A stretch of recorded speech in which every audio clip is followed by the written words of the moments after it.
अक्सर देखा जाता है कि एचआर ने मुझे रिप्लाई नहीं किया, एचआर ने मुझे कोई रिस्पॉन्स नहीं दिया, एचआर हमारे प्रॉब्लम्स को समझ नहीं पा रहा है, एचआर हमें डेट्स नहीं देता है. So many problems with the employees. Guys, this is very important for us being an HR कि हम हमारे एम्प्लॉयज़ को करेक्ट इंफॉर्मेशन प्रोवाइड करें, जिसके वजह से हमारा जो एक एचआर और एक एम्प्लॉय के बीच में ग्रीवियंसेस होता रहता है वो कम से कम हो.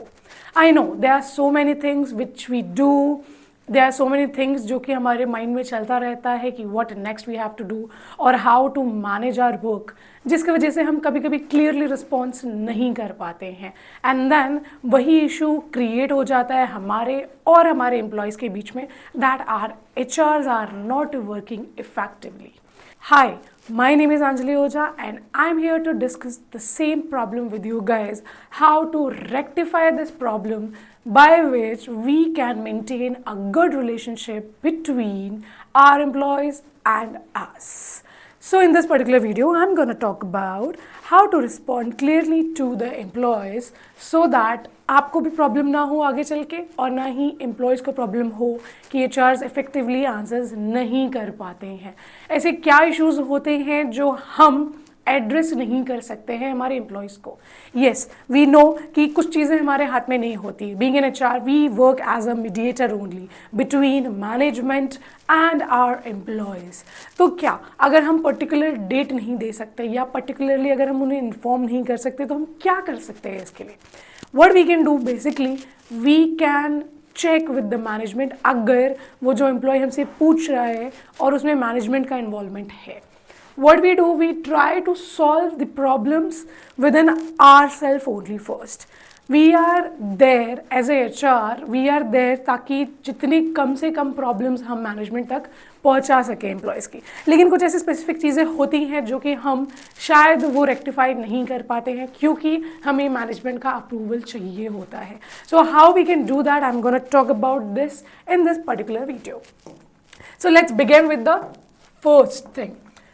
First thing as be clear about the things if you are sure about that. If you are not sure about, still be clear. How can you be clear when you are not sure, right?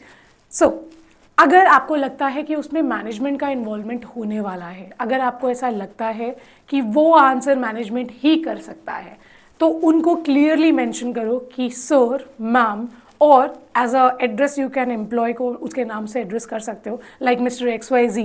ये जो चीज़ें हैं वो हमारे हाथ में नहीं है, but what I can do, I can arrange a meeting with the management. मैं पहले उनसे डिस्कस करूंगी and then probably within 2 days और विद इन अ डे आपको रिस्पॉन्ड करूंगी. सो जस्ट बी क्लियर कि उनको उनके सवाल का जवाब आप कब तक प्रोवाइड कर सकते हो with mention date and time, and please stick to that as well.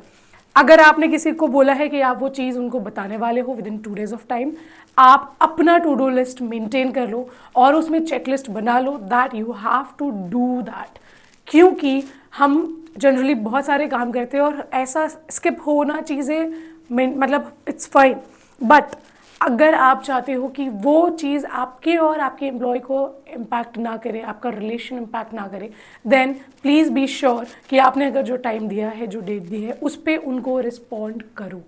Yes, sometimes what happen, हम बोल तो देते हैं कि 2 दिन में हम आपको आंसर दे देंगे मैनेजमेंट से बात करके, बट मैनेजमेंट के पास शायद उतना टाइम नहीं हो पाता है, हम उनसे बात नहीं कर पाते. तो 2 दिन तक का वेट मत करो. बिफोर दैट 2 दिन ओनली उस पर्टिकुलर एम्प्लॉय को इन्फॉर्म कर दो कि yes it can take 2 to 3 more days क्योंकि मैनेजमेंट से वो रिस्पॉन्ड नहीं आया है. Okay, be specific as I've said, be clear, be loud and be specific with the date and time so that उनको भी clarity होगी और वो भी आपको बार बार परेशान नहीं करेंगे, right? If you are not sure, then do not respond them. Give a specific date and time to get back to them. As जो मैं तब से repeat कर रही हूँ, if you are not sure, उनको बोल दो 2 दिन 3 दिन में you will get the reply and do that as well. If you are not doing that, that means उनको ऐसा लगेगा कि HR काम नहीं कर पा रहा है, and we know how much work we do in a day, right? Okay, be confident whatever you are sharing with them. Don't give them false hope. Yes, उनको ऐसा मत बोलो कि ये काम हो जाएगा या फिर ये काम को इतने टाइम लगेंगे, और आप ही कुछ श्योर नहीं हो कि उस टाइम को कितना टाइम लगने वाला है, वो चीज़ प्रॉपरली होने वाली है या नहीं होने वाली है। So please do not give them false hope. अगर उसका आंसर येस है तो say it loudly, yes you can do that. अगर उसका आंसर नो है देन उनको बोलो कि वो काम नहीं पॉसिबल है। Even after the discussion with the management as well, वो चीज़ नहीं पॉसिबल है। Be clear with that thing. Give them confirmation on the email for better relation. Yes, जो भी डिस्कशन आपका होता है, for the sake give them confirmation on email. Being an HR, it is very important कि हर एक चीज़ आपकी documented रहे। तो डॉक्यूमेंटेड रहेगी तो अगर कल को आपका एम्प्लॉय आके बोलेगा आपने तो बोला था येस और अभी आप मना कर रहे हो, देन एटलीस्ट आपके पास कुछ दिखाने के लिए होगा कि येस हमारा कन्वर्सेशन हुआ था एंड आफ्टर द डिस्कशन मैंने आपको ईमेल भी दिया था प्रॉपरली, सो दैट आप पे कोई क्वेश्चन नहीं करेगा। Direct them to the right person always. अगर वो चीज़ आपसे पॉसिबल नहीं होती है देन एक मीटिंग फिक्स करवाइए विद द राइट पर्सन जो उनका क्वेरी को रिजॉल्व कर सकता है, एंड फिर वो क्वेरी रिजॉल्व होने के बाद अगेन एक ईमेल डालिए कि यस आपकी ये जो क्वेरी थी, ये क्वेरी जो है अभी या तो पूरी हो गई है या नहीं हुई है, what ever the answer is, आप वैसे उनको एक क्लियर स्ट्रक्चर्ड फॉर्म में ईमेल कीजिए। Why I'm saying that? Because employees जो है वो डायरेक्टली मैनेजमेंट से कनेक्ट नहीं कर पाते हैं generally in a big firms, right. What we can do, we can help them कि हम एक ऐसा ब्रिज है जो कि हम एम्प्लॉय और मैनेजमेंट के बीच में आके खड़े हैं।